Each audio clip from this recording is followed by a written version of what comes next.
So, welcome everyone. It's good to see so many folks here now.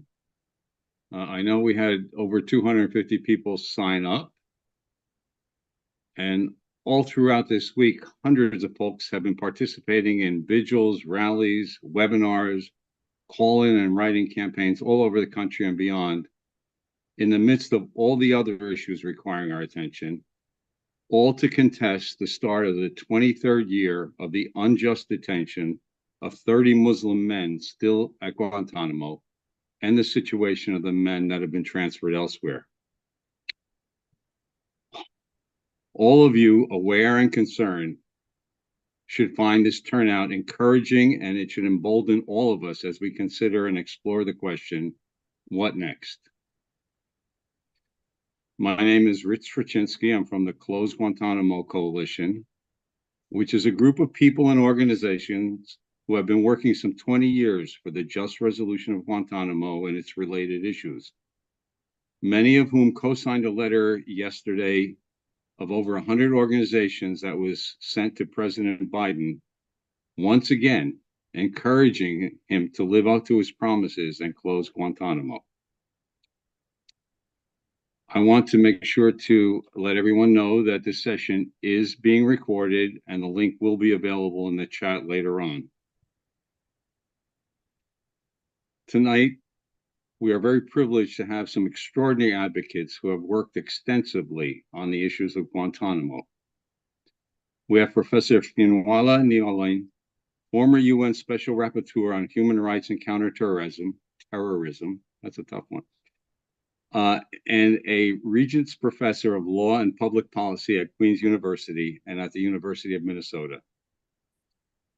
Also joining us tonight is Mansoor Adayfi, formerly held for 14 years in Guantanamo as a prisoner and then finally released in 2006 into Serbia. He is now an acclaimed writer, an outreach coordinator for Cage International, and a passionate advocate for his his brother detainees. Also with us is Aliyah Hussein, Advocacy Program Manager at the Center for Constitutional Rights, which was the primary advocate and organizer for legal representation of the men held in Guantanamo. And also we have Daphne Abiatar, Director of the Security with Human Rights Program at Amnesty International USA, an international champion for human rights for those in Guantanamo and throughout the world. I'd like to start with Professor Ní-Amhlainn, who with her team was given the mandate to investigate Guantanamo, focusing on the human rights of the detainees, as well as of the released detainees, and of the 9/11 victims' families. She was the first UN official to ever be permitted to visit the facility, and she extensively interviewed the men there, as well as government and military officials, legal and human rights and advocacy groups, and others. She and her team produced a comprehensive report released last June, enumerating numerous human and civil rights violations and making very concrete recommendations. A link to the report, as well as Professor Ní-Amhlainn's latest blog, are in the chat. And I also want to point out that to our audience, if you have questions, please start putting them in the chat and we will get to as many as we can at the end. Professor Ní-Amhlainn, if I can say Fionnuala, with appreciation for the many times already this week that you've been asked this question, would you please give us a summary of your findings about Guantanamo, the men there now, as well as those released, and the recommendations you made to the UN and to the US? Sure, thank you all, and really privileged to join both Daphne and others, and particularly Mansoor, who's been such an extraordinary advocate and ally when I was Special Rapporteur, and we have the great pleasure to continue to work on many issues in my post-mandate life. So I think for many of us, it's actually quite the fact that we're still having these conversations 22 years later. It's not just a sense of deja vu, but it's also a sense of how could it possibly be true that we're still having a conversation about closing a facility which is the UN has found to be arbitrary in nature, where we know that such extraordinary harm was caused there. And of course, as I'll talk about, the findings of my own report continue to document the extraordinary human rights violations taking place. I do want to acknowledge positively that the President Biden's administration's decision to allow me and my team to come is an important first. It's a necessary but not sufficient condition to address the human rights challenges of Guantanamo. But it was important, even as a point of principle, that a UN, an independent human rights expert, could come to this facility, could access it freely, and could interview the detainees without hindrance during the course of a visit, as I've done on many country visits. And that sets a really important principle that there's no place on earth that can be kept as a sealed black box, as it were, given the kinds of challenges and human rights violations that we've seen there. I also want to acknowledge that part of my my visit involved engagement with and interviews with many 9/11 families. And the victims of terrorism remain very much at the center of the report that I wrote, as do, and I know Mansoor is going to speak to this, the experiences and ongoing human rights challenges of the hundreds of men who were resettled or returned to their countries of origins, the scale and the depth of human rights challenges they continue to face. So let me make a couple of quick and brief remarks about what my report found. It's a long report. It doesn't make for easy reading. And I think the core of the report finds that the totality of the factors that I identify in this report, and I'll talk about those in a minute, and these are the factors around the conditions of confinement, lead, quote, to the conclusion that without doubt there is ongoing cruel, inhuman, and degrading treatment at the Guantanamo Bay detention facility, and that may also meet the legal threshold for torture under international law. And that conclusion was drawn by looking at a series of factors that we observed firsthand in the facility. And I'll start with the very obvious one, which is that to this day, the detainees are called by number, not by name. I think none of us can think of a more dehumanizing experience than for men who've been in prison, some of them for over 20 years, to not have a name. That kind of namelessness, facelessness, lack of recognition of humanity is but one piece, but I think an enormously important piece to understand how deeply the day-to-day practices of life at Guantanamo fail to meet the standards of dignity treatment under international law. We also, I think my team looked very closely at things like the standard operating procedures, the fact that those are not public, that neither the lawyers nor the detainees themselves know the rules that apply to them. And it brought me to the conclusion that what we see in the facility is a total arbitrariness in the detention facility itself. And that arbitrariness is directly related to the experience of helplessness, anxiety, harm, and that brings us to the finding of cruel, inhuman, and degrading treatment under international law. I say a lot about things like shackling, things like extraction from cells, the day-to-day experiences of the men, but I want to particularly zoom in on the right to health. And this is an aging and there's an elderly population with complex medical issues. Those complex medical issues result directly from the prior treatment, both rendition and torture, inhuman and degrading treatment over the course of their lifetimes at this facility. And so we find very clearly that the availability, adequacy, and acceptability of healthcare fails to meet international standards. Let me just focus on two things. The first is that none of the detainees nor their medical personnel have legal access or a right of access to their medical documents. And what that means is that when a patient, one of the 30 men at Guantanamo, presents for medical assistance, the doctor treating him cannot know what happened to him, and therefore is intrinsically unable to provide holistic medical care, and certainly not the kind of rehabilitative care that is necessary for torture victim survivors. The second key point is that the medical personnel are in the chain of command. And I want to be clear, I met some diligent, thoughtful doctors, and we interviewed all of the doctors and medical personnel at the facility. But the bottom line is that they sit in a structure which has been responsible for harm, deep, profound, violative harm under international law. And so the men, for good reason, and this came clearly across in the interviews, do not trust their doctors, partly because, as we all know on this call, doctors were intrinsic to the harm and the torture that took place. They were a part and parcel, both the psychological harm, but also the physical harm that was enabled and facilitated by doctors, including force feeding. And so we need independent medical care at Guantanamo Bay, Cuba.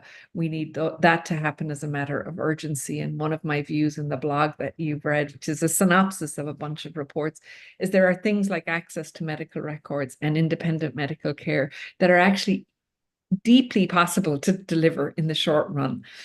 The third medical issue I want to flag is the lack of torture rehabilitation.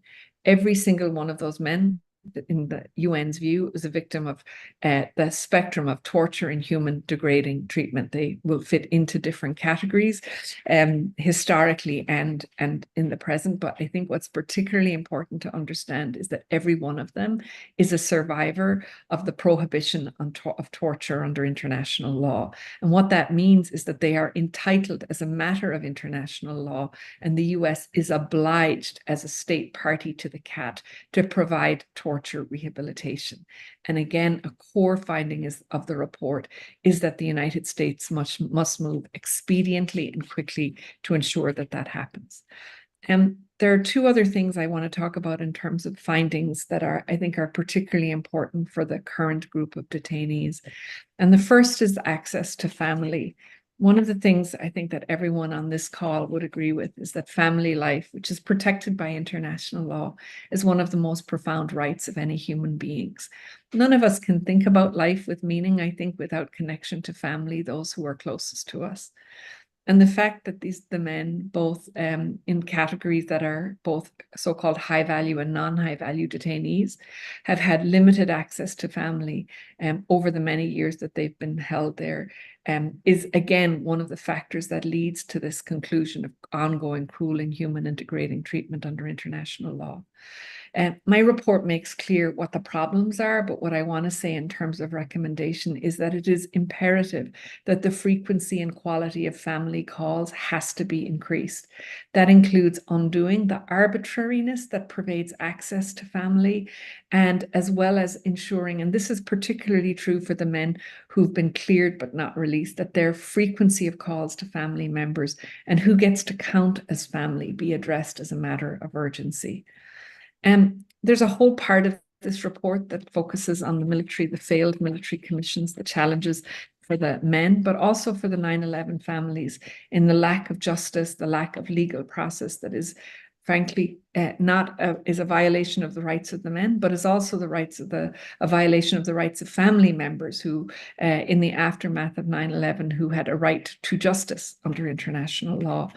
And I want to make clear that one of the things that concerned me most when I was there, we spoke to every single lawyer who's representing a current detainee and many of the former lawyers. And what we found is that arbitrariness of access to counsel, particularly when counsel is the only point of access for these men to the outside world on a regular basis, that has to be standardized and equalized across category, regardless of where they are in the sort of internal logic of Guantanamo. Lawyers do things like provide essential items to detainees, and they're the key intermediary for the medical health and the medical condition of the remaining detainees. So ensuring access to counsel equally and ensuring meaningful access to counsel in this extraordinary place remains critical. Finally, let me say that we were able to access all of the sites, all of the former facilities, including what we know externally to be black site facilities, in the detention facility. I made clear that the preservation of evidence of those sites is critical, and that they have to also be physically preserved. I'd use the example of Robben Island. This is a site of conscience. It's a site of memory. It's a site that can't be preserved as a digital reality, but has to be preserved as a space, one that forces us to remember, both in terms of the legal processes ahead, but also the memory processes that are so important. Let me just say a couple of brief words about the group that I'm most concerned about. I'm concerned about everyone. Mansoor will talk also about who he's concerned about, but I am particularly concerned about those who have been cleared by the PRB, the Periodic Review Board. That's 16 men, the majority of those held. This is a process that involves several federal agencies, and the determination is one that says they're no longer, their continued detention isn't necessary for US national security. These men remain detained. It's just perverse that you have men who know that they should be free, whose families are waiting for them, who have not been sent back. And that alone meets the standard for inhuman and degrading treatment under international law, arbitrariness, and a failure to return men home or to countries of resettlement. Finally, and I know Mansoor is going to speak to this, is the report is weighty in its reflection on what happens to detainees following their transfer and resettlement. I remain profoundly concerned about the ongoing challenges that former detainees face. And they are not treated with dignity. They are not treated as right-bearing individuals, even when every single one of them is a survivor of torture, cruel, inhuman, and degrading treatment under international law. All of those men have a right to apology. All of them have a right to compensation. All of them have a right to rehabilitation for having been held without cause arbitrarily and subject to this treatment. And as we know in practice, that's not true for anyone.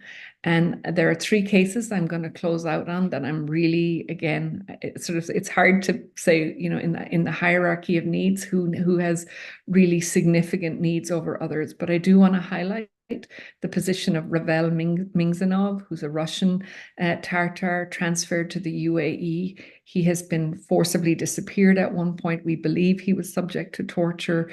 His family is at grave concern that he's about to be transferred to Russia over his concerns that he will be subject to further ill treatment there.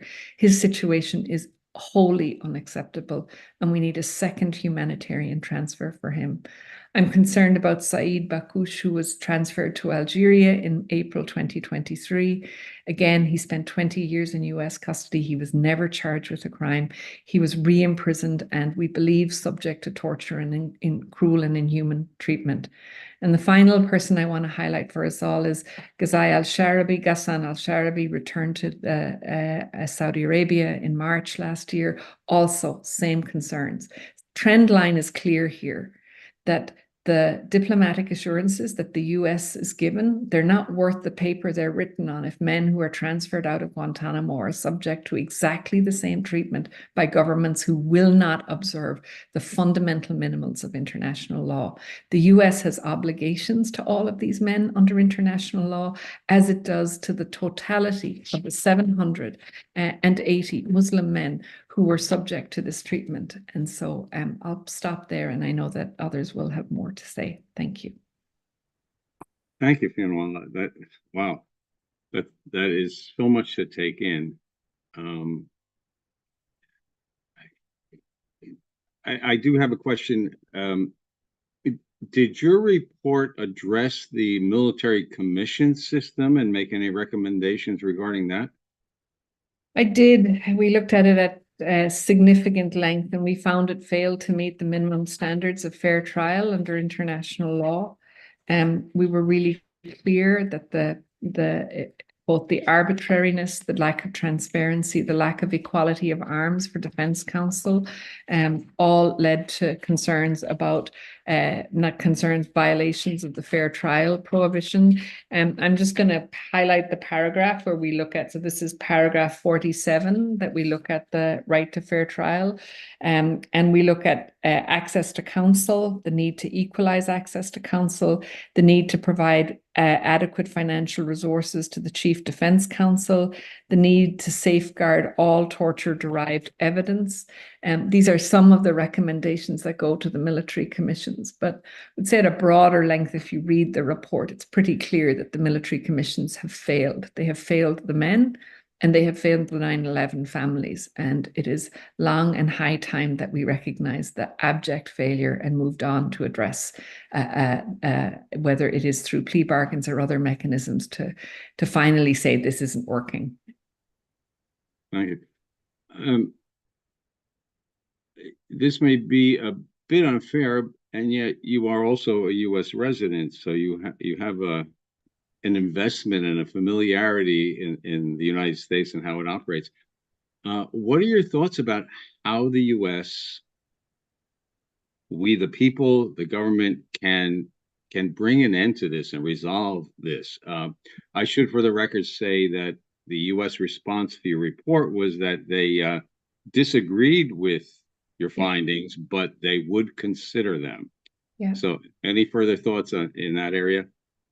Well, look, I mean, I live here, I teach here. When I was a young lawyer in Belfast, when we were fighting a civil rights movement in Northern Ireland, we looked to the United States as the great white citadel on the hill, the country which had a Bill of Rights, a country that addressed didn't shy away from its human rights past.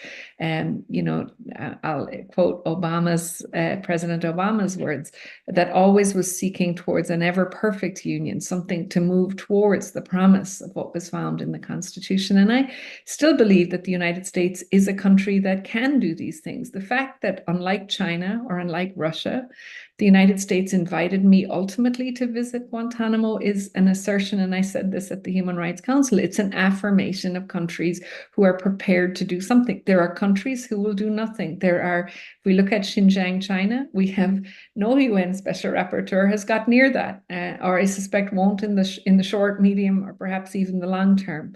But we're falling far short of where we should be. What do we need? It's clear, we need the White House behind what happens next. We need the president to put his political capacity, his goodwill. We need the White House on the phone talking to states, those states who are harming former Guantanamo Bay detainees. Frankly, that takes a president telling another head of state not to do it anymore. It takes a president making a call and calling in favors. It takes the action, the highest action at the highest political level. And that's what we need, at least in the short term, in terms of transfers and in terms of the situation of secondary transfer. At the broader political level of accountability for Guantanamo, I mean, I will always say it, and those on the call, Mansoor's heard me say this 1,000 times, there's no statute of limitations for torture. And so the US will have to reckon with the past of Guantanamo. And that is not going away. Guantanamo is profoundly sticky for the United States. And so that calls for a reckoning in this country about the harm done in the name of law, in the name of security, a harm that has, in the long run, been far more harmful to the United States than any one of us could have imagined. So the short term is the executive branch, but the long term is a reckoning by this society on what was done in its name. Thank you.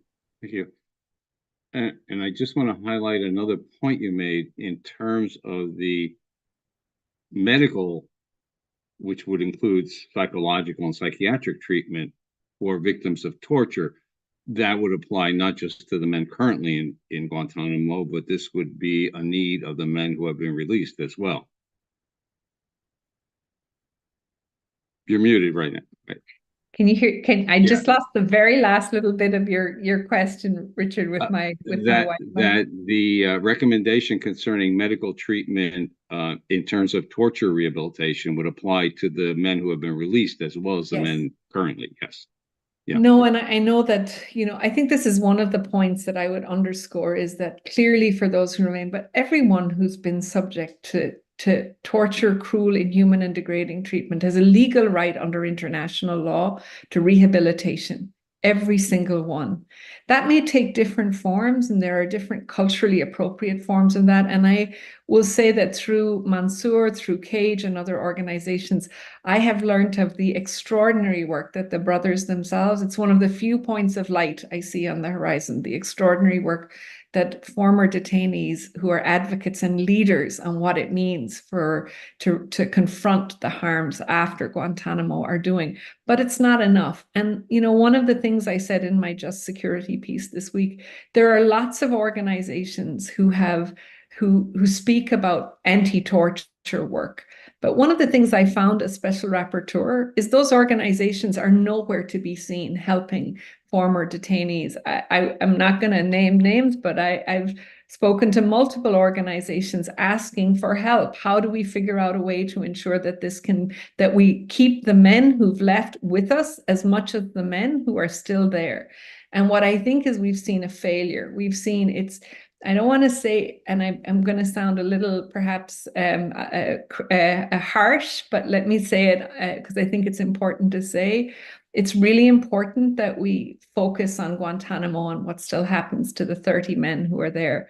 But it is absolutely critical that we do not abandon or forget the men who left.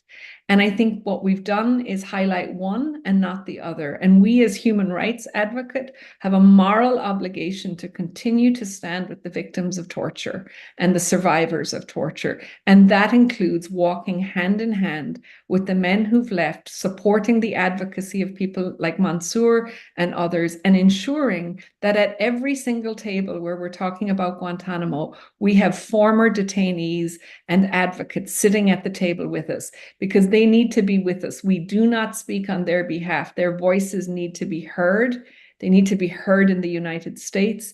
And they, more than anyone else, have a right to be at the table about sort of what the future as well as their own needs are following release or transfer from Guantanamo.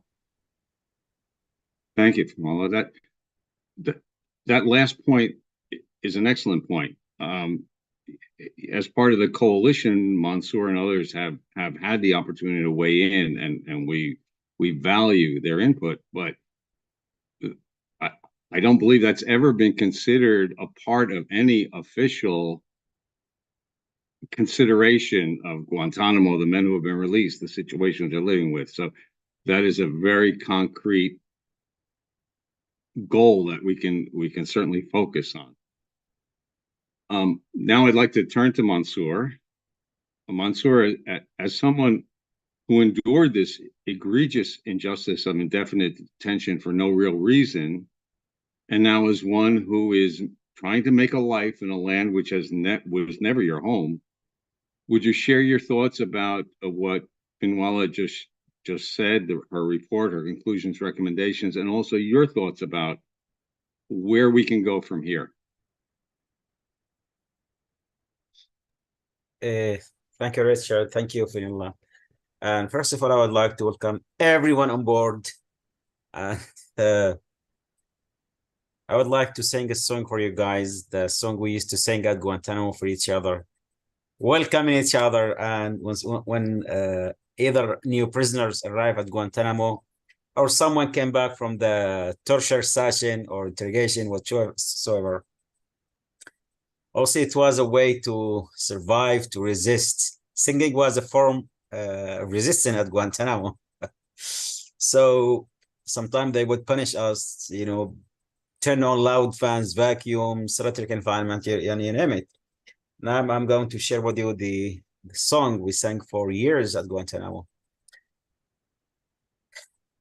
حبا حبا باللي جاء يا مرحبا باللي جاء حبا حبا باللي جاء يا مرحبا باللي جاء. Basically, the song says, welcome by the one who come and welcome. So, I mean, thank you so much, Pinwala, and I don't know what to say else. What she has covered almost everything, but what I can say, one of a crucial and important step happened in Guantanamo history was Pinwala and his visit and her report. That's really an important, step, and her report actually shed light and humanized the prisoners and our life.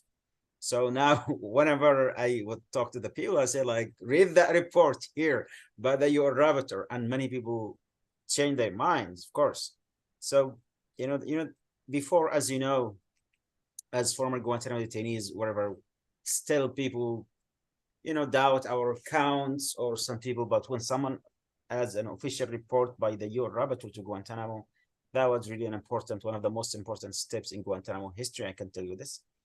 As far as from where about Guantanamo, I believe we need first to continue the work fighting for the release of the prisoners who have been cleared for release at Guantanamo. And as you know, some of the prisoners have been cleared for release in 2010 and 2009, yet they're still in Guantanamo. Clearing or approved for release, that doesn't mean you are free. I mean, you're still there, being treated, tortured, interrogated until that day, until this moment. Interrogation, interrogations operations still happening at Guantanamo every single day. Training interrogators, trying to find some kind of information. I have no idea what's going on there. And I think Clive last night mentioned that. This is one of the most important, like fighting for the release of the prisoners, fighting also for the forever prisoners to be either tried or cleared. And after Guantanamo, there is a lot of work need to be done about calling for United States acknowledgement, apology, compensation, and accountability. This is really an important step we need to focus on for the future. From now, it's like accountability, accountability, accountability. Without accountability, Guantanamo will be forgotten. And but ensuring accountability, that means that Guantanamo, that we can ensure that Guantanamo won't be happening again. Because the people who torture prisoners during Vietnam War came to Guantanamo and tortured us there. And they went to Iraq and tortured prisoners in Iraq. Those same interrogators who interrogate and torture Vietnamese came to Guantanamo, went to Iraq. And the same people who torture us, start torturing us at Guantanamo, they went to Iraq and tortured the prisoners in Iraq. And again, where next? Who's next? Who's going to be next? So we need to really take a step and to fight for the closure of Guantanamo and accountability. Richard, do you want me to talk about life after Guantanamo, or if there is any specific topic you want me to cover? A little bit about your life since, yes, absolutely.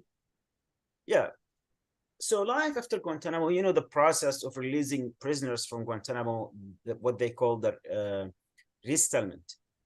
In some nationalities like Yemenis, Somalis, Afghanis are not allowed to sent back to their countries. I am from Yemen, so I wasn't allowed to be sent to my home country because the Congress in 2009 banned anyone from to release to Yemen. The process of releasing prisoners from Guantanamo, they create what they call a periodic review board.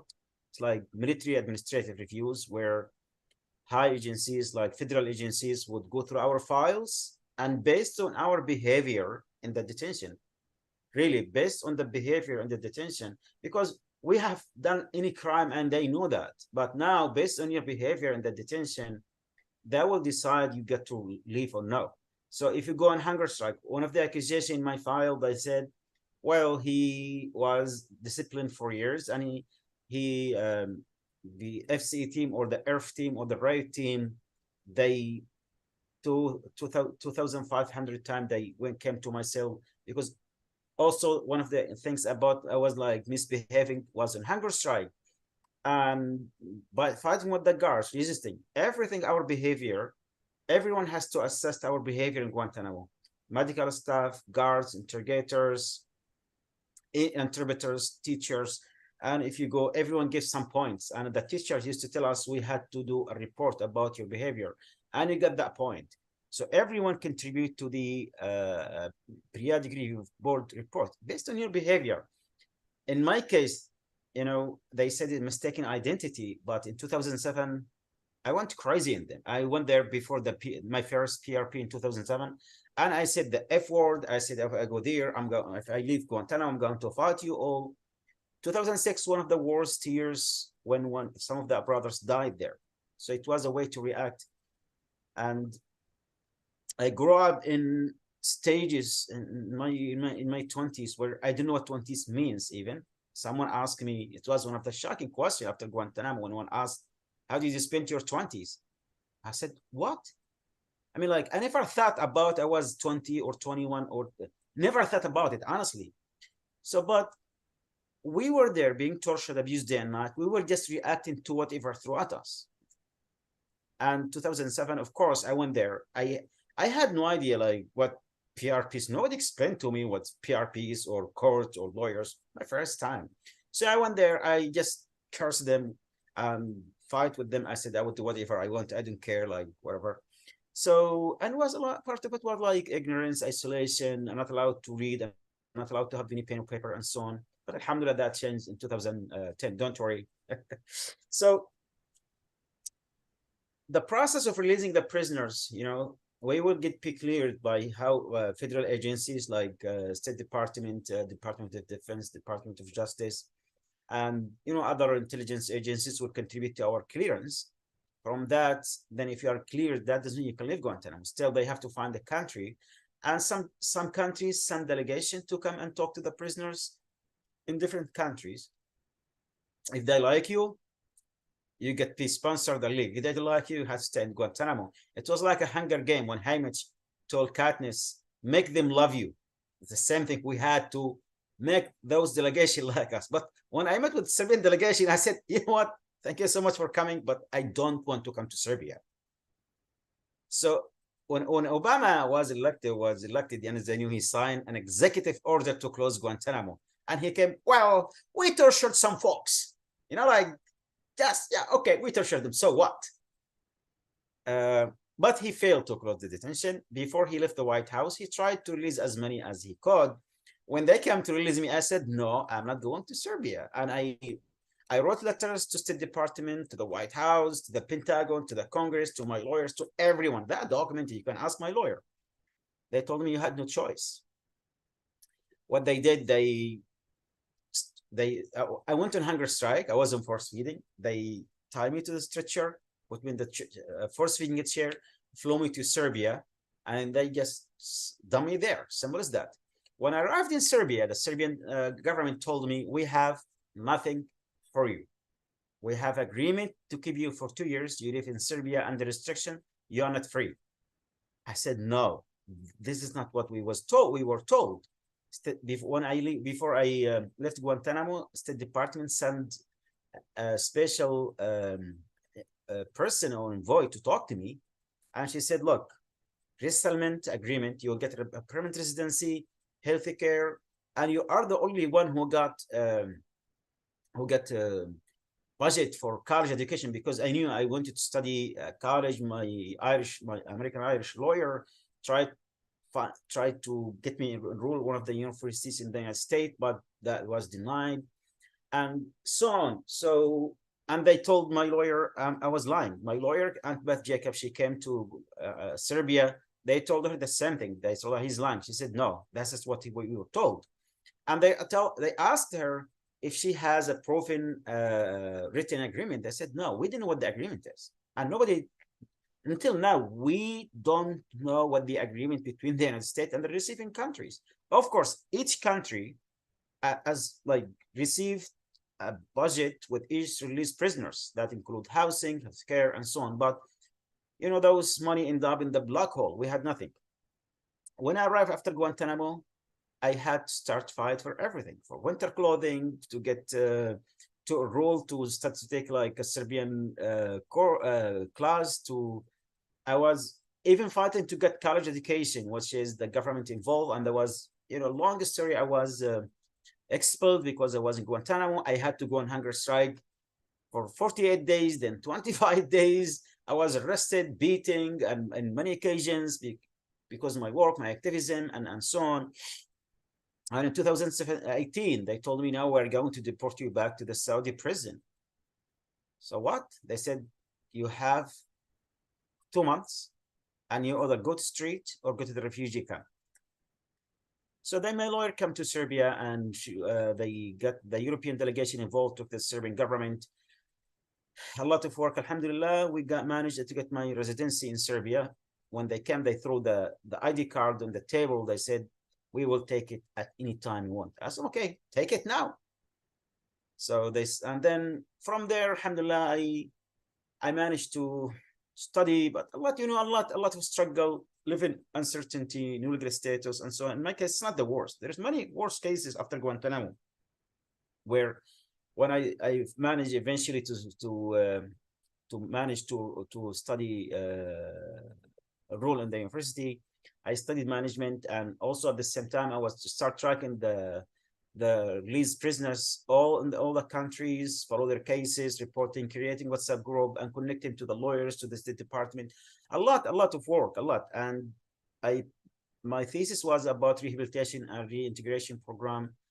Rehabilitation and reintegration of former Guantanamo detainees into social life and the labor market. Of course, there was, and I don't think there will be any kind of rehabilitation or reintegration program sponsored by any government. So some of the released prisoners end up like in prison, again in solitary confinement, tortured and abused, like in the United Arab Emirates, Saudi Arabia, and some prisoners died. They were denied medical treatment, like Kazakhstan, Senegal, Libya, and so on. So, I mean, and there is like few deaths because the lack of medical care or medical treatment. So, Mansoor, if I can interrupt for a second, we do have to keep an eye on time. So what would be your top recommendations to the United States in terms of the current situation of the present detainees and those who have been resettled? You know, it's not a big deal. You know, it's not a big problem for the United States to get involved. Our recommendation, the United States should reassess all the resettlement that happened before, and they should also start talking to those governments to honor their agreement, resettlement agreement. Like we can talk about legal providing a legal status, allowing people to work, support, because the United States paid budget, and some government, admitted they were paid by the U.S. government to help the released prisoners. But when Trump came to the White House, he closed the office was in the State Department. So basically, you need to reassess all the resettlement cases and help those prisoners to rebuild their life, including like support, rehabilitation, integration, and so on. Okay, thank you, Mansoor. I'd like now to turn to Aliyah Hussein from the Center for Constitutional Rights. The Center for Constitutional Rights, as I said earlier, were the first to initiate legal representation for the men held in Guantanamo and managed to recruit and coordinate lawyers from all over the country to represent. I don't think anybody in the audience needs a reminder, but in case you do, nearly 800 men had passed through Guantanamo. That is a lot of men that needed advocacy. So, Aliyah, what are your thoughts about what needs to be done for the men currently in Guantanamo, those who have been released, and how can we get there? Yeah, thanks so much, Richard, and thanks to everyone who's here today. Also when people were coming in from the waiting room, I was looking at all the little boxes on the screen and realized that it was only a page and a half for 30 people. And I want us to remember, as we're thinking about the current population in Guantanamo, it's just 30 people. And we've talked a lot about things that need to be addressed, and there are so many of them. Sometimes it can feel really overwhelming. But I guess two thoughts I want to make sure to impart today. The first is closing Guantanamo is absolutely possible, and it's within sight. The solutions that have been outlined in the Special Rapporteur's report, which again, I want to say is such a gift to our advocacy. It is comprehensive, it is clear, and it provides people-centered solutions. And to have something like that, I know for the men detained and the men released, to have their words and their desires captured in this official way is really a gift to all of us. So thank you for that. The solutions are clear, and they're quite simple. It's to repatriate or resettle men who are cleared. So that's 16 men. It's to, we say, release the 3 men who are not charged and not cleared, because if they're not charged at this point, they won't be, and they should also be released. And, it's important to note that the government has done this. Like you said, Richard, hundreds of people have been repatriated and resettled. And so it's not because there isn't a roadmap. It really is at this point about political will. And, in addition to the political will piece, this is why we're here. This is why we're here for the anniversary. This is why we keep showing up every year, because we need to put pressure on the administration. They've taken for granted that people either have forgotten about Guantanamo, or the people who think it's important is a small group.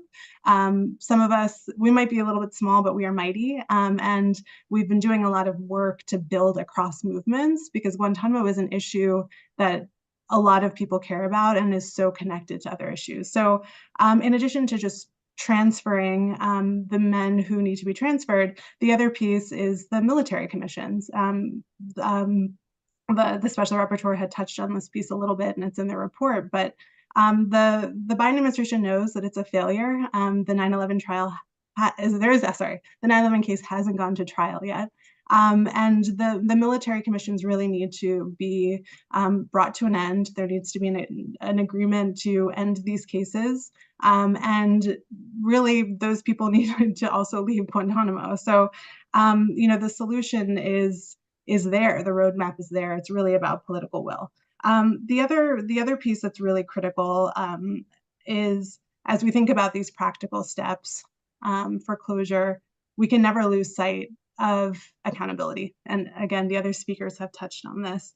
Since the report came out, I think last June, a lot has happened in the world, and very little has happened with Guantanamo. And I think that there was a time when this report came out that we were optimistic that there was momentum, but the Biden administration was working hard to transfer people. And there have only been 10 transfers in the last 3 years. And this is an important year, as we know, for the administration. And so that's been really devastating to see the lack of progress. I want to raise comments that President Biden made in October following the Hamas attacks of Israel, where he was sort of urging Israel to heed the lessons of the United States. And he had said, after 9/11, the US had sought justice, got justice, and made mistakes. The use of the past tense is really interesting because Guantanamo is a mistake that continues to be made every day, willfully, by the Biden administration. And the question of justice for who? Not justice for 9/11 families who have yet to see any sort of resolution in the 9/11 case, and certainly not justice for the people who are currently detained and Guantanamo survivors for their torture and abuse and detention. And so, I think when I've just been thinking a lot about past, present, and future. The former rapporteur's report highlighted how, for many of the men she talked to, there was really no distinction between past and present, because these are men who are living with their harms without sort of proper treatment, proper care. And then, as Mansoor has shown, what is life after Guantanamo? And I think the challenges for advocates working on this issue is that we have not been able to highlight the stigma and the struggles of men that men face after release, because we're advocating for release. And I'm glad that Mansoor and others are in a place now to speak directly to anybody who can and should hear it about what they're going through, because that is also part of the legacy of Guantanamo. And, we did an event a few months ago with Mansoor and some other survivors where they talked about the long shadow of Guantanamo. And one of the speakers, a former detainee, Ahmed Arachidi, said, I think it was him, if we have a long shadow of Guantanamo following us, why don't the people who are responsible for our torture and detention have a long shadow of Guantanamo? So one of my favorite pieces of the the UN report is the fact that there is no statute of limitations on accountability. And we've seen, unfortunately, the reverberations of US impunity in the war on terror in other countries. And until there's a real reckoning, we won't be able to close the chapter.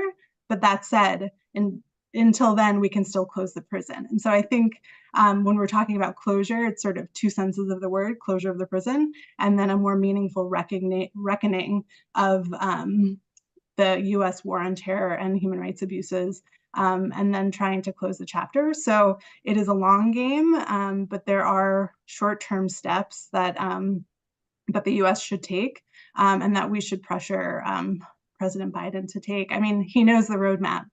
So it's just really a matter of political will and a willingness to do the work. So I'll stop there. I don't know if I answered everything. No, that was very well said. I appreciate your breakdown of the short term and the long term, because both for the men in and released from Guantanamo, as well as for the integrity of the United States, we have to own up to what we did. And Biden saying there were mistakes made, but not acknowledging what those mistakes were, is a key piece of this. So thank you. That was a brilliant analysis. Thank you. I'd like to turn now to Daphne Aviatar from Amnesty International. We've been talking about human rights, but that's Amnesty's forte. In the United States and around the world, Amnesty stands up for those whose rights are being violated. So, Daphne, if you would speak to what we're talking about and where we go next.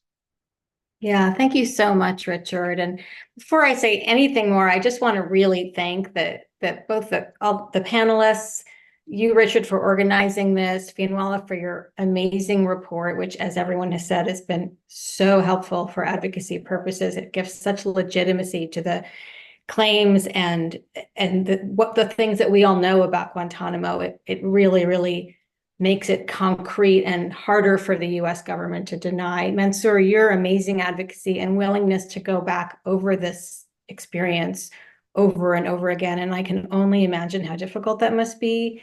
And I know one of the things that makes it hard to talk about some of the former detainees' experiences is that many don't want to talk about it, and understandably, and people don't want to revisit that, or they're afraid. They're in situations where they don't feel secure. And as you talked about in your own situation, you're remarkably brave, and a lot of people have very good reason not to feel secure enough to speak out. And so I just want to really thank you so much for that. I know you've done a lot of helpful work with Amnesty and with other organizations.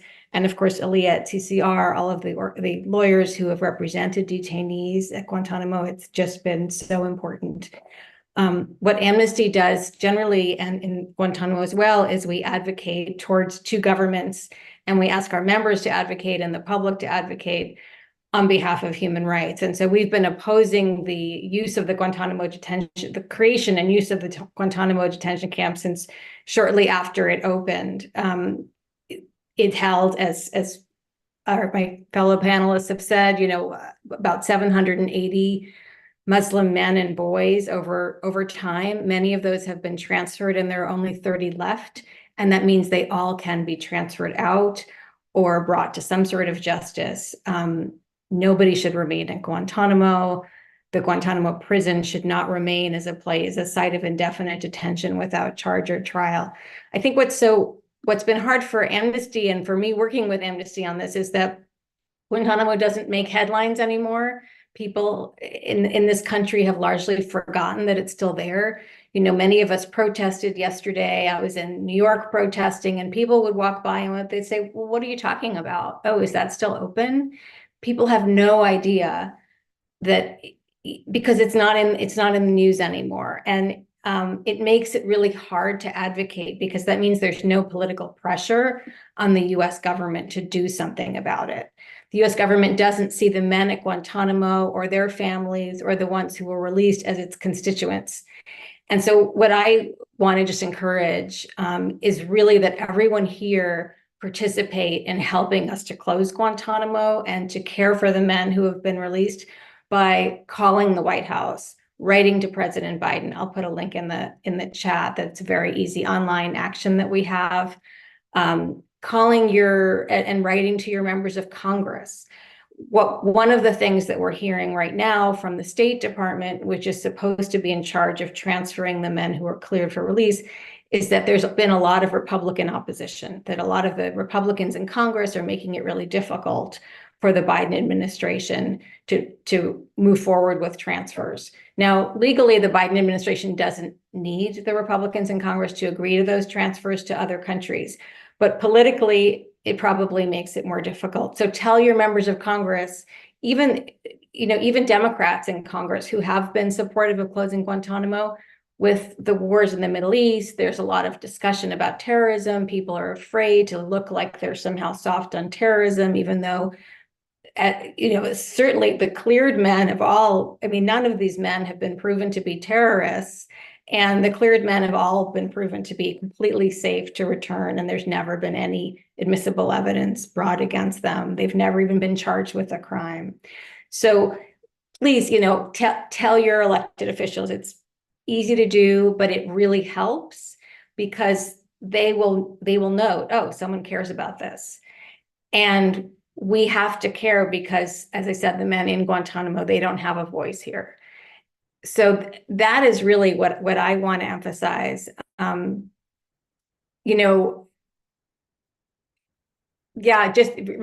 that, like you're going to put the online action in the chat. It's just so important to not let people forget. The accountability issue is so important. It's not even part of the political discussion at this point. I think maybe after we have more transfers out of Guantanamo, at least the cleared men, then you have a very small number left in the prison. Then it becomes even harder to keep an entire detention center open to house a dozen men, who haven't been convicted of any crimes. I think eventually it will be easier to also convince people to consider accountability. I think we're not there yet, but it's something that absolutely Amnesty will be doing in the long term. In the immediate term, we're really focusing on getting detainees transferred out of Guantanamo because we think that makes it easier, of course, because they need to be transferred out and they shouldn't be there, but it also makes it easier to close the prison altogether and then to seek accountability. So I know there are probably a lot of important questions for Mansoor and Finwala, and so I will just put this link in the chat.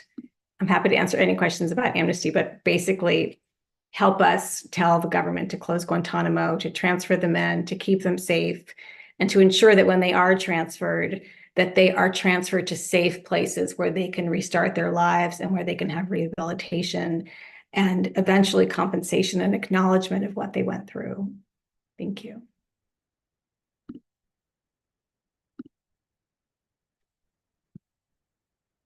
My apologies. I just realized I'm on mute. Thanks, Daphne. You make a critical point. We have over 100 people here. Every one of the listeners here knows many, many other people. It's public pressure that moves government officials to do things. So you're right. Ultimately, the weight is on us to make sure we put pressure to deal with the men that are still in Guantanamo, the men who have been released, and there absolutely cannot be such a thing as forever prisoners. That's just, everything about this is unacceptable. That's even more unacceptable. We're going to get to the questions in just a few minutes. So if you have a question, please put it in the chat. I'd like to bring up a couple of things that occurred to me, and to particularly take advantage of the fact that we have international folks here on this, on our panel. First of all, Finwala, do you have any suggestions or thoughts about how the UN in particular or the new rapporteur could be helpful in terms of resolving the issues of Guantanamo? Sure. So I would just say I think it's really important, just as Daphne's pointed out, the importance of all of these people who are on this call on a late Friday afternoon, which shows their commitment and willingness to stay engaged on this issue. And the UN also has to be reminded that it's important to stay focused on Guantanamo. So I know that the new Special Rapporteur has a call for inputs on the priorities for his tenure up on the website, and I can share that. But I think, again, it's really important to say this matters. You know, we really want you to stay focused on this issue. We think this is a critical issue. I know that he has said publicly that he thinks this is important, but I think every special rapporteur, and there's a few rapporteurs who work very closely with me. So I would say the Special Rapporteur torture continues to be critical to this. I would say the Special Rapporteur on the independence of judges and lawyers is essential to the work on fair trial and military commissions. The working group on arbitrary detention continues to be a really key voice on ongoing issues of arbitrary detention. And so I would say for the NGOs who are on the call, please continue to send what you know to the SRs and help them get these into community. I've shared a number of communications in the chat. The way that happens is it comes when you give information that's actionable to an SR. And so I hope that we can continue to see that line of pressure. And the second thing I would say is that I think that the CAT committee, the Committee Against Torture, remains a really important voice in this. And I just want to stress two areas where I think we haven't had enough voice from UN treaty bodies.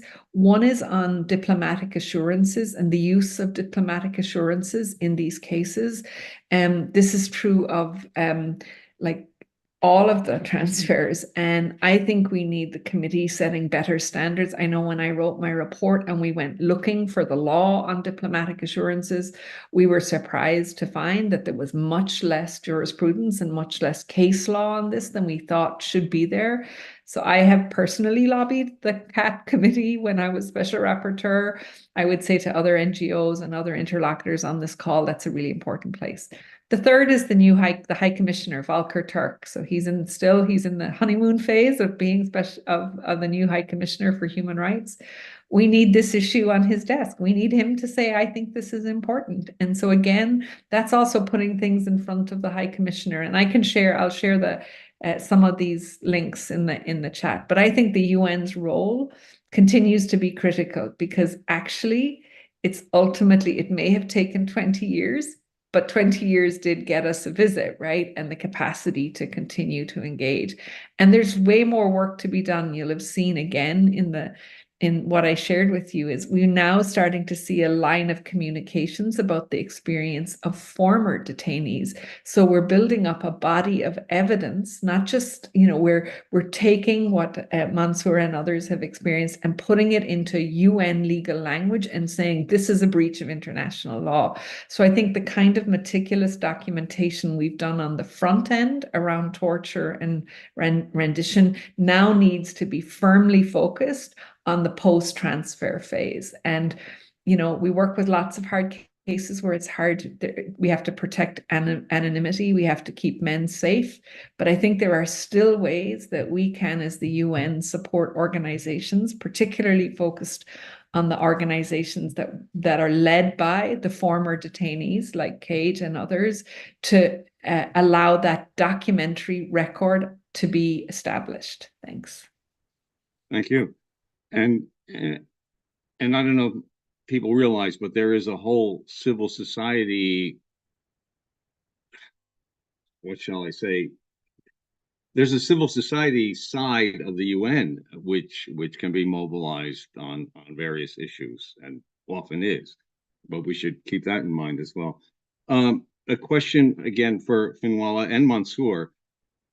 You both recently spoke to the European Parliament. We keep hearing that one of the problems with getting the cleared men out of Guantanamo is finding countries that will accept them.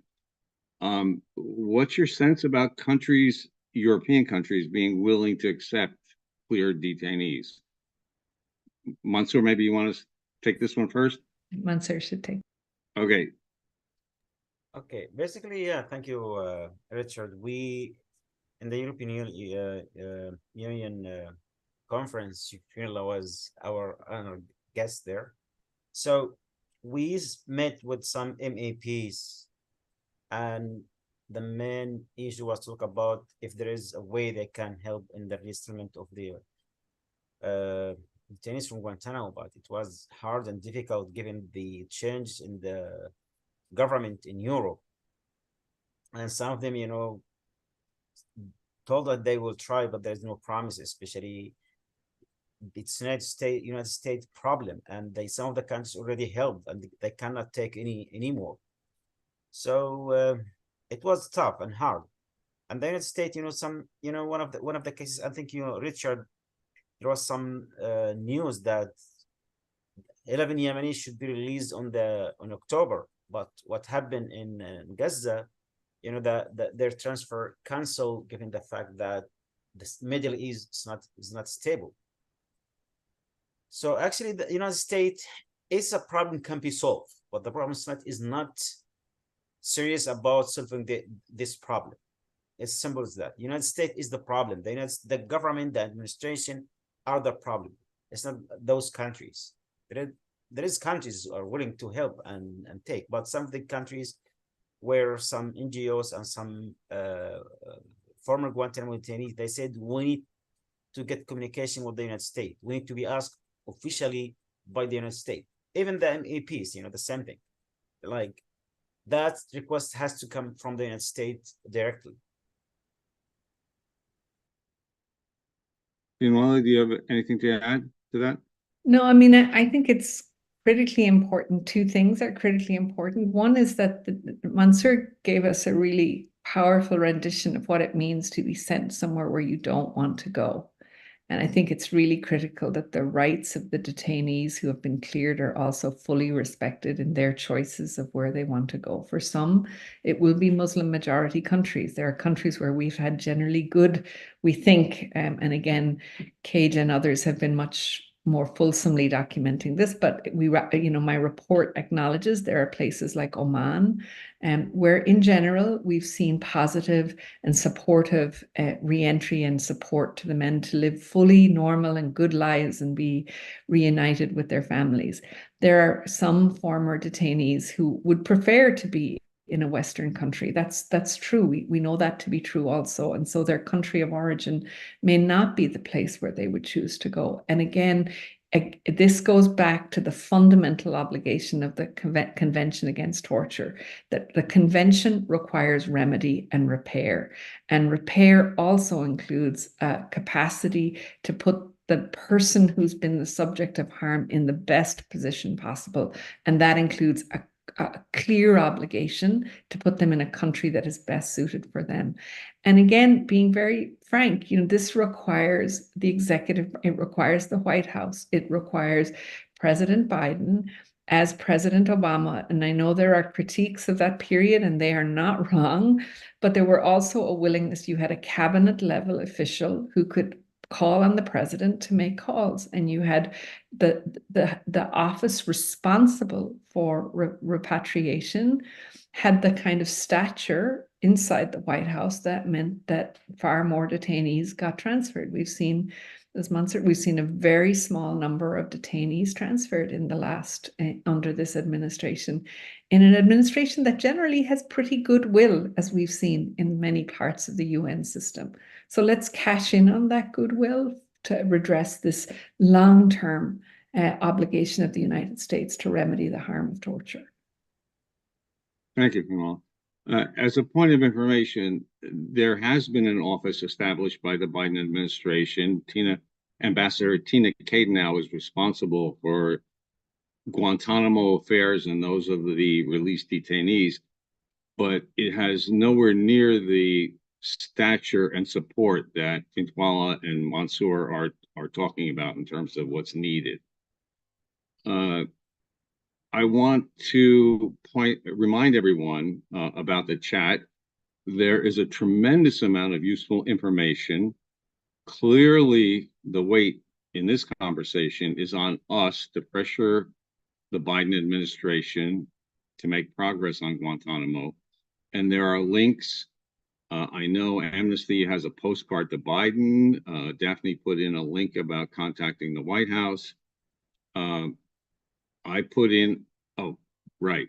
I want to put in a pitch for a very special and very concrete way that you can help the men who have been previously released.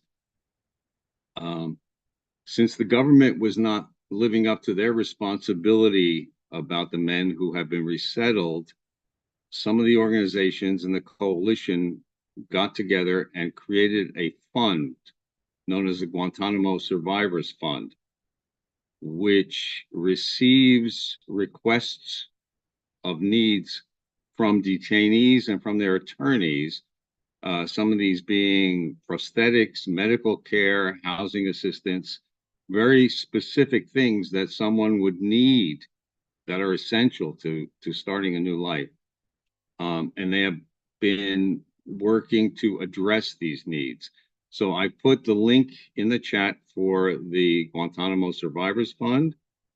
And I've also put it in my personal email. So anyone in the audience, if you have further questions that we don't get to tonight, or if you want to get involved in something in particular, feel free to email me and I will respond. So turning to the questions in the chat, the first one is kind of an obvious question, but we can't address it now. How about returning Guantanamo base to Cuba? Maybe some other time we'll have a webinar on that specifically, but I don't think we can touch that here and now.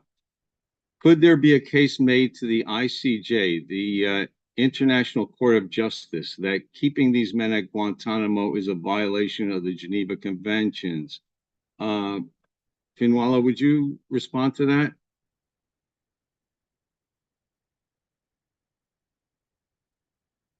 We may have lost her. I know she's having storms where she is, and she had indicated that her internet was on and off. So this did come up in a previous webinar, and apparently the court only has jurisdiction on things that happen on the grounds of member states. The United States is not a member. Daphne or Aaliyah, if I screw up the legal, what I'm saying, please correct me.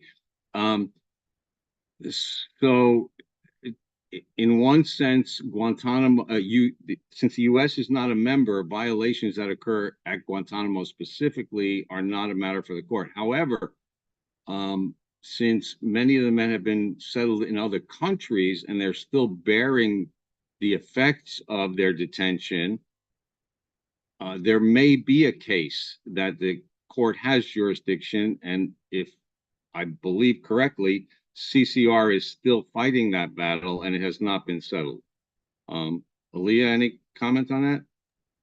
Yeah, sorry, Richard. I think the example from the other night was about the ICC and the open investigation to crimes committed in Afghanistan, which sort of covered the Guantanamo case.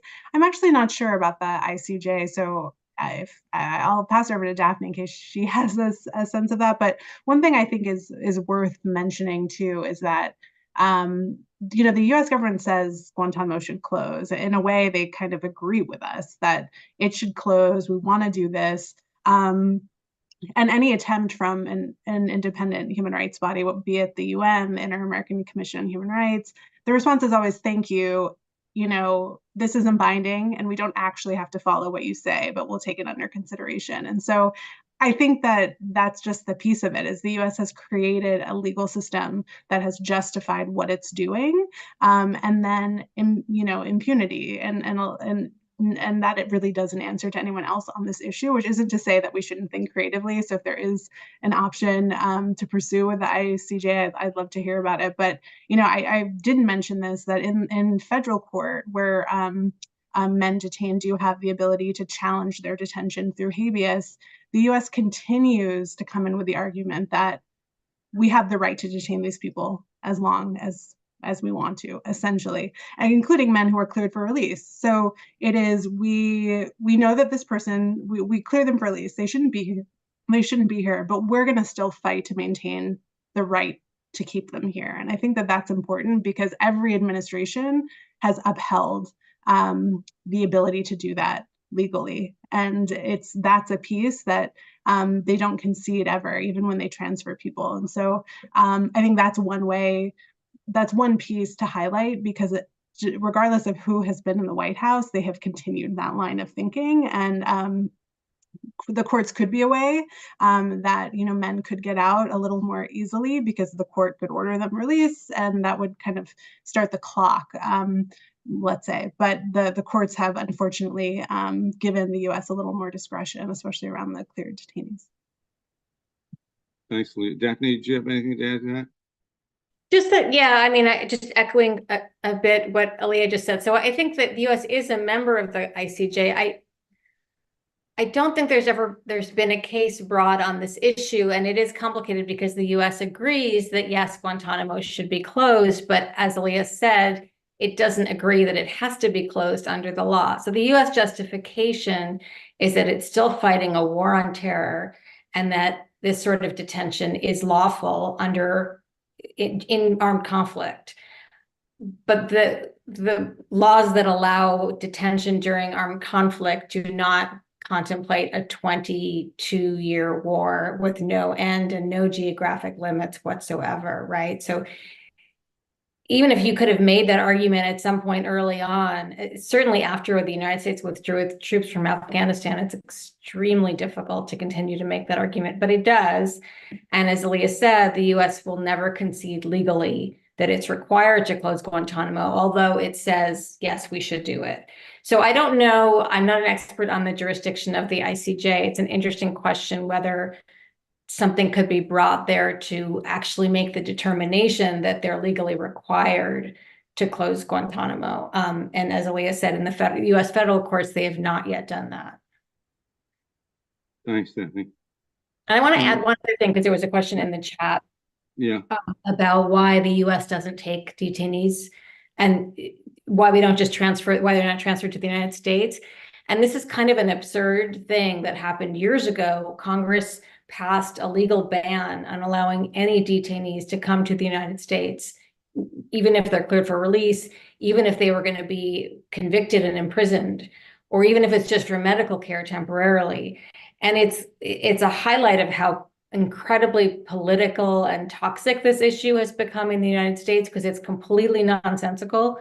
But year after year, Congress continues to reinforce that law and continues to pass that law in the National Defense Authorization Act every year. And it's become just the kind of thing that advocates just sort of throw their hands up and say, well, we're not going to change that. But we shouldn't, because I mean, yes, right now politically it's difficult, but this is, I guess, you know, going back to why we should be calling our members of Congress and writing to them. It is an absurd thing that the US still legally does not allow anyone to be transferred in. And it makes it so much more difficult for the UN, for the State Department to say to other countries, you should take these detainees because we're not going to take them. Like the logic and it just as a practical matter, as a symbolic matter, makes it so much harder. So I do think that's something that we need to kind of really push on going forward. It's not going to be easy because of the politics, but nothing is easy in this country because of the politics. And so we need to remember that's a really important point, to allow them to be transferred to the United States. Okay, thanks, Daphne. I'm running through the chat, and there's a lot to run through, but much of it is information. So I would encourage everyone right now to save the chat. There are links. There's useful information. Okay, here's a question. Were any of the detainees ever found guilty of anything? Aaliyah? Yeah, actually, I mean, not a lot, just a small handful, but many of the people who've been convicted have actually been released. So that's also the irony, is that there are people who have been charged with a crime and convicted and are served a sentence and are living as free men and rebuilding their life. CCR's client is one of them. Majid Khan was transferred last February. He's a free man now in Belize. He had a plea agreement with the US government, served his sentence, and left. So when I said earlier that that the US government has done some of these things before, it's because they can negotiate agreements with defendants that would wind down their case and kind of lead to a transfer of some kind. So there have been, but again, it's such a small amount. I think the total amount of convicted is under 10. And I wanted to sort of talk, I know people brought up the Trump question. I don't want to jump, Richard, but No, go. yeah, I just wanted to share an anecdote. Obviously, that would be awful if Trump was elected, and it's a great question. What would happen in Guantanamo? You know, CCR represented a man, Sufyan Barhumi, who was cleared for release. And then when it became clear that that Trump won the election, the clock was running to get him on a plane and back to Algeria. And ultimately, like, the paperwork couldn't get signed, and he stayed at Guantanamo for another 4 years, maybe 5 or 6. And I think that's honestly a scenario that we are concerned about. And all the more reason that Biden has to take action now, you know, because he should anyway, but there is uncertainty. And until people are on a plane and somewhere else, you know, they're in a tenuous situation. Yeah, no, thanks for that. That if we need more motivation, that's another one. And to put the whole thing in perspective, in terms of the men that were held at Guantanamo, it was nearly 800 men. And I may be a little off on the numbers, but I think at most 11 men were actually charged. Very few were convicted.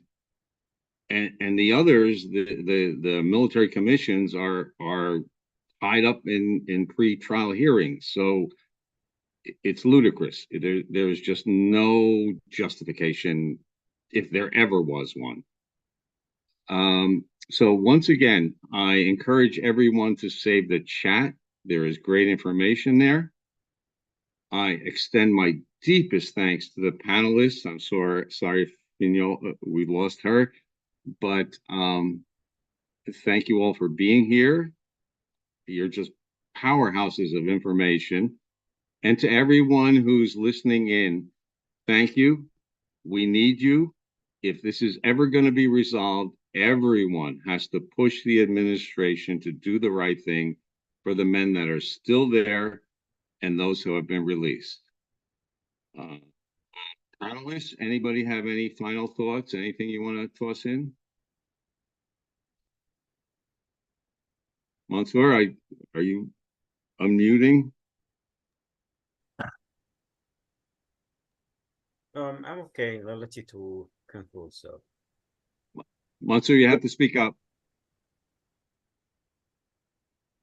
no, I said I'm okay. If you have any question, I'm here. Other Okay. than this, I'm okay. Yeah. Aaliyah, Daphne, anything? Any final words?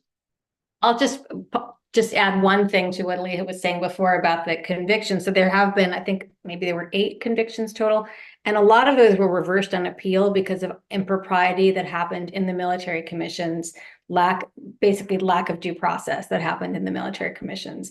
So the military commission system has been a complete disaster. Not only has it never tried the men accused of orchestrating the 9/11 attacks, but the people who did get trials or and who were convicted, much of that later turned out to be illegitimate, and courts overturned those convictions, or at least parts of the convictions.